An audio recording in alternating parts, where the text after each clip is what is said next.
Hi there guys, my name's Joe and I want to show you how to make a tasty cold drip using your DRIPSTER.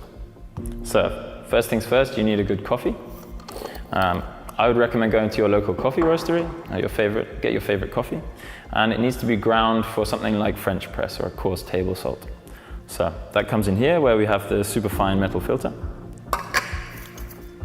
And then you just want to sit everything on top here. Okay, water.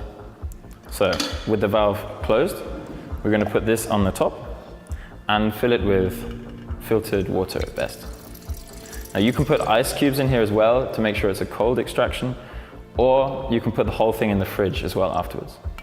And I recommend using about 7 to 10 grams per 100 milliliters of water. Once that's done, you can put the lid on. And we want to pre-wet the ground coffee. So you can do that nice and easily by simply opening the valve a little bit and dropping water onto the coffee grounds here. One thing which helps spread the water really nicely and evenly through the ground coffee is to use a metal filter or a paper filter. So DRIPSTER have these especially for the DRIPSTER, and you just want to sit that on top of the coffee. Once it's pre-wet, I can put everything back together, and now we're setting the drip. So you just simply need to turn the valve, and you want it to drop 1 drop of water per second roughly. Now you might need to check in once or twice to make sure that the water is dropping through regularly. When you've got less water in the top, there's less pressure. But otherwise, the whole thing's going to be finished in about 1 to 2 hours.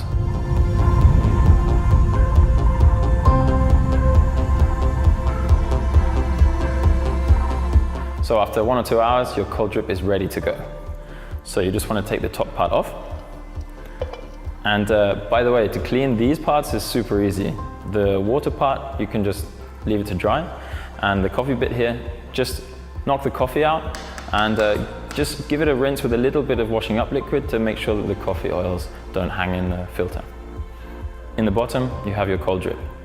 Give it a good stir before you serve it, and then it's fantastic on ice, pure, or with tonic water, with milk, whatever you like. You can also make lovely cocktails with it, with or without alcohol. In your packaging with the DRIPSTER, you have 6 ideas here as well, how you can make a really nice mixed drink with your cold drip. But otherwise, try stuff out, see what floats your boat and have fun with it. Oh, and if you have any questions, don't forget you can just get in touch with DRIPSTER at any time. So write Hans or Philip an email and they'll get back to you as soon as they can.